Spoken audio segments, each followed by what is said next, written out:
Sénégalaises, Sénégalais, mes chers compatriotes, hôtes étrangers qui vivez parmi nous.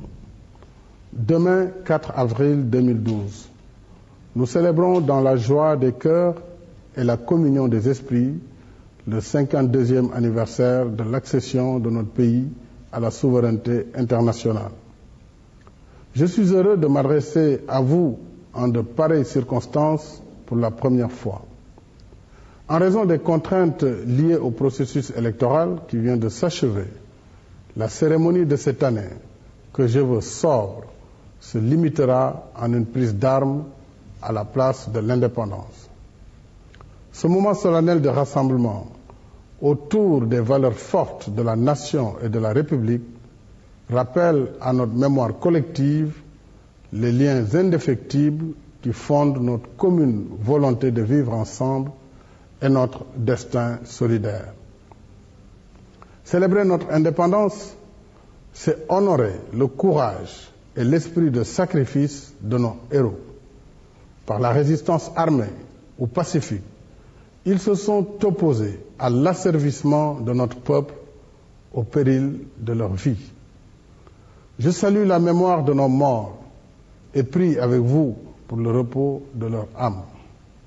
J'ai une pensée affectueuse pour nos concitoyens établis à l'étranger. Au nom de la nation, je les encourage et les félicite pour leur contribution précieuse aux efforts de développement de notre pays. Mes chers compatriotes, je salue à cette occasion nos braves et chers anciens combattants. Aux heures sombres de la guerre, c'est vous, chers anciens combattants, qui étiez à l'avant-garde du combat pour contribuer à la défense du monde libre et précipiter la marche de notre pays vers l'indépendance. Puissent les vertus élevées que vous incarnez avec sagesse et dignité nous inspirer et servir de viatique aux générations actuelles et futures.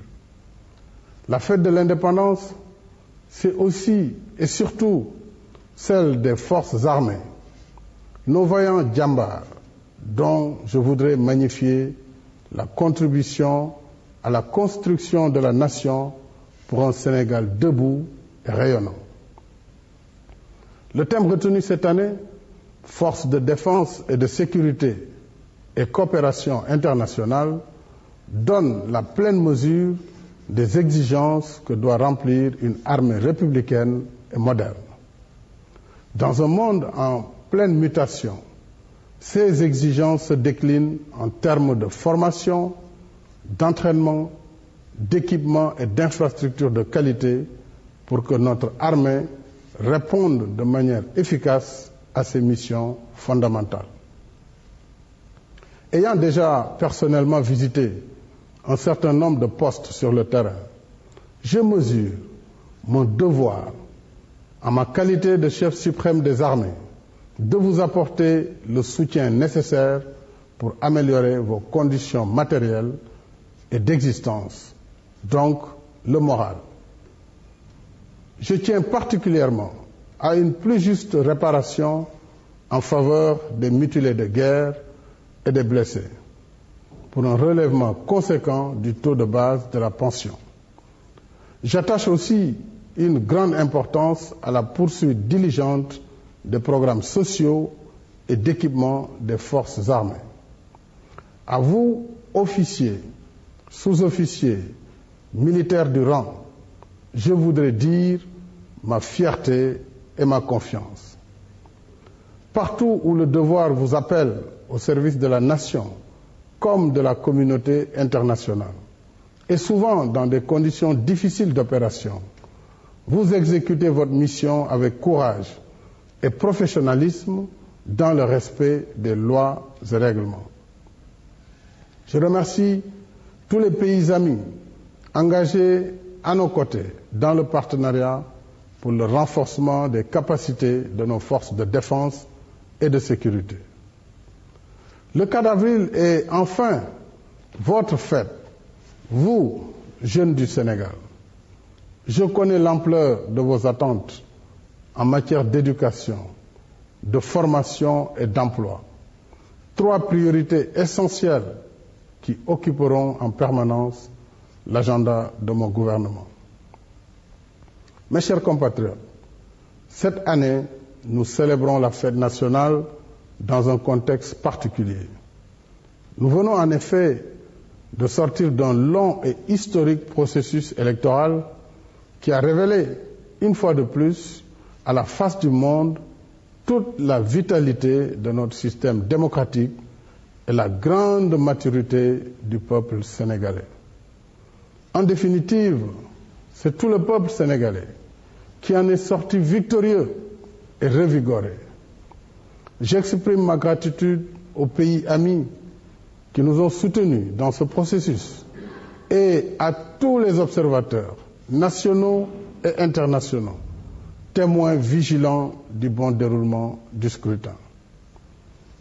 Après l'étape historique du 25 mars 2012, nous voici sur le chemin de notre destin commun, fort de la conviction partagée que la nation sénégalaise est une et indivisible. Mes chers compatriotes, je suis le président de tous les Sénégalais, sans distinction aucune.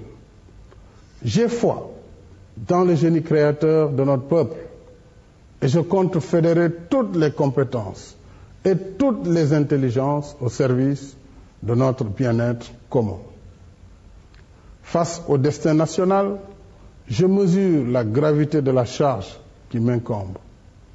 Je suis déterminé à donner le meilleur de moi-même avec l'équipe qui m'entoure pour mériter votre confiance et remplir fidèlement mon devoir de gardien de la Constitution, de garant de l'intégrité territoriale, de la cohésion nationale et du fonctionnement régulier de nos institutions républicaines. À cet égard, le retour définitif de la paix dans la région naturelle de Casamance constitue pour moi l'une des premières priorités nationales.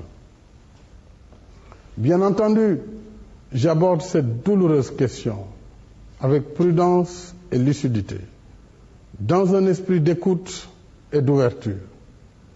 C'est pour moi l'occasion de tendre une main fraternelle aux dirigeants et aux combattants du MFDC pour toutes les bonnes volontés et toutes les compétences nationales seront mobilisées pour le règlement pacifique de ce conflit qui n'a que trop duré. Mieux encore, ma volonté est certaine d'y associer les républiques sœurs de Gambie et de Guinée-Bissau. La paix revenue, la verte Casamance, riche de son potentiel naturel et humain, offrira toutes les possibilités d'investissement public et privé pour la prospérité de nos populations. Mes chers compatriotes, au gouvernement, je donne mission de traduire en actes la forte aspiration au changement massivement exprimée le 25 mars. Cette occasion historique constitue pour nous tous un nouveau départ pour une nouvelle ère de rupture en profondeur dans la manière de gérer l'État au plan institutionnel et économique. C'est pourquoi je tiens à ce que toutes les femmes et tous les hommes qui m'accompagnent dans l'exécution du contrat de confiance qui me lie au peuple comprennent et acceptent que cette mission ne crée pas une catégorie de citoyens privilégiés au-dessus des autres et de la loi. Au contraire, cette charge se décline en un sacerdoce sans ambiguïté. Il est question de servir et non de se servir. Déjà, comme vous le savez, j'ai décidé de ramener à 5 ans le mandat de 7 ans pour lequel je suis élu sous l'emprise de l'actuelle Constitution.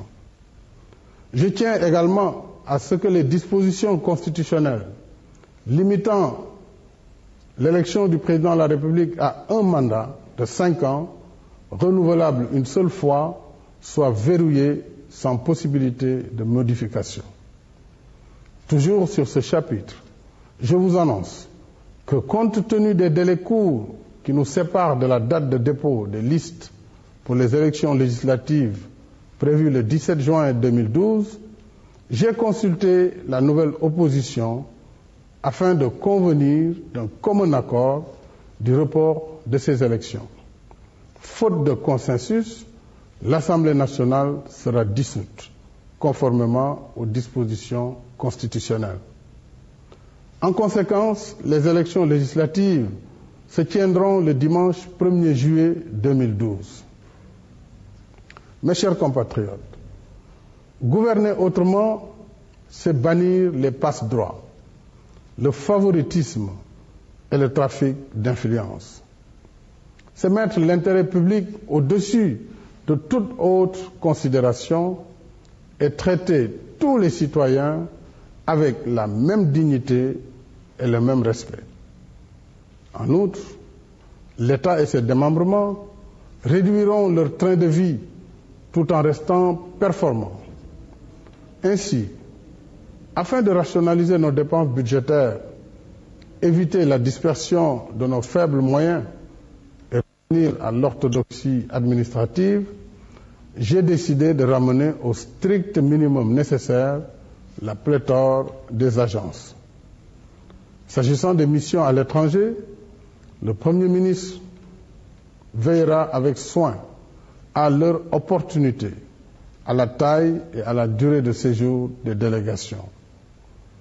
J'ai également donné des indications précises pour la rationalisation de notre carte diplomatique. En ce qui concerne les manifestations publiques ou privées auxquelles des officiels prennent part, les services compétents de l'État mettront en place, dans les meilleurs délais, de nouvelles dispositions, notamment protocolaires, pour en simplifier le cérémonial afin d'éviter des pertes de temps et les désagréments occasionnés par les cortèges. Ces mesures ne sont pas exhaustives. Elles seront complétées par d'autres que j'annoncerai ultérieurement. De même, notre administration devra créer un environnement plus convivial, fait de respect, de courtoisie et de transparence pour délivrer un service de qualité au bénéfice des usagers. Il ne saurait y avoir de place pour l'arrogance, l'autoritarisme, le règlement de compte ou la sollicitation de privilèges et avantages indus. Mes chers compatriotes, s'agissant de la gouvernance économique, je serai toujours guidé par le souci de transparence et de responsabilité dans la gestion vertueuse des affaires publiques. Je mets à ma charge l'obligation de dresser les comptes de la nation et d'éclairer l'opinion sur l'état des lieux. Je compte restituer aux organes de vérification et de contrôle de l'État la plénitude de leurs attributions. Dans le même sens, l'assainissement de l'environnement des affaires et la lutte contre la corruption et la concussion me tiennent particulièrement à cœur. À tous ceux qui assument une part de responsabilité dans la gestion des deniers publics, je tiens à préciser que je ne protégerai personne. Je dis bien personne. J'engage fermement le gouvernement à ne point déroger à cette règle. Mes chers compatriotes, au moment où j'entame mon mandat, les urgences sont nombreuses et les attentes pressantes. Tout est urgent. Je demeure préoccupé par la grave perturbation de l'année scolaire et universitaire. Néanmoins, je fais confiance aux partenaires sociaux afin que, dans un sursaut patriotique, ils nous donnent la chance d'épargner à notre système éducatif, déjà mal en point, les conséquences désastreuses d'une année blanche ou invalidée. Ainsi, en est-il de tous les secteurs en désarroi qui méritent une attention particulière. Pour ma part, le gouvernement est disposé à entamer la concertation sur chaque plateforme revendicative. Mes chers compatriotes, ces dernières années, je les ai passées à sillonner le pays, d'est en ouest, du nord au sud. Cela m'a amené à mieux appréhender les nombreux problèmes dont souffre notre pays. Il y a urgence dans nos villes et nos banlieues de lutter contre le chômage, les inondations, l'insécurité et la paupérisation. Il y a urgence dans le monde rural à prendre en charge les besoins en matière d'infrastructures, d'accès à l'eau potable, à l'électrification rurale, aux services sociaux de base. Dans ce cadre, je lance un appel à nos partenaires bilatéraux et multilatéraux pour soutenir nos efforts de mise en place d'un programme d'urgence visant à assister les zones rurales touchées par le déficit alimentaire. Parallèlement, le gouvernement préparera sans délai la prochaine campagne agricole. Il y a urgence à agir dans le secteur de la pêche. Je suis déterminé à revoir les conditions d'octroi des licences de pêche et à lutter fermement contre les navires pirates qui pillent nos ressources halieutiques. Il y a urgence aussi à agir en matière de santé publique. Notre plateau médical reste encore limité, les effectifs réduits et l'accès aux services de santé hors de portée de la majorité des patients. C'est pourquoi, au-delà d'un nouveau volontarisme dans le renforcement de l'équipement sanitaire, je compte lancer, en concertation avec les acteurs concernés, un programme de couverture maladie universelle et une sérieuse réflexion sur la gouvernance sanitaire. Il y a urgence à agir contre le chômage des jeunes qui aspirent à se prendre en charge et à être utiles à leur famille, à leur communauté et à la nation.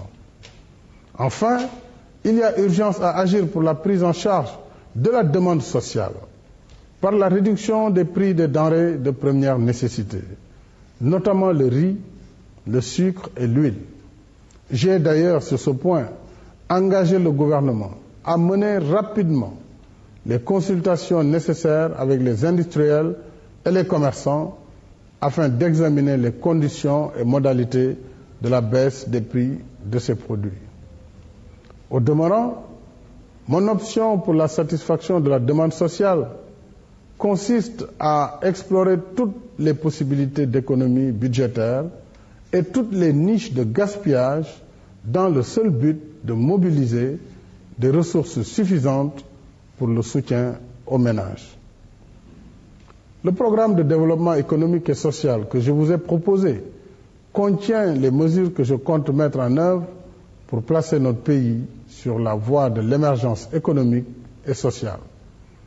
Je mettrai également en place une commission pluridisciplinaire qui me soumettra les recommandations précises dans le cadre de la mise en œuvre des conclusions des assises nationales. Mes chers compatriotes, alors que s'achève bientôt le carême, je m'associe à la ferveur et à la communion de nos frères et sœurs catholiques. En nation de croyants, nous garderons toujours la foi et l'espérance pour des lendemains meilleurs. C'est fort de cette conviction que je m'engage à me donner corps et âme pour que notre pays demeure une terre de paix et continue sa marche résolue vers plus de prospérité et de bien-être. Je joins mes prières aux vôtres pour que Dieu, le Tout-Puissant, nous place sous sa divine protection. Vive le Sénégal, vive la République, bonsoir et bonne fête de l'indépendance.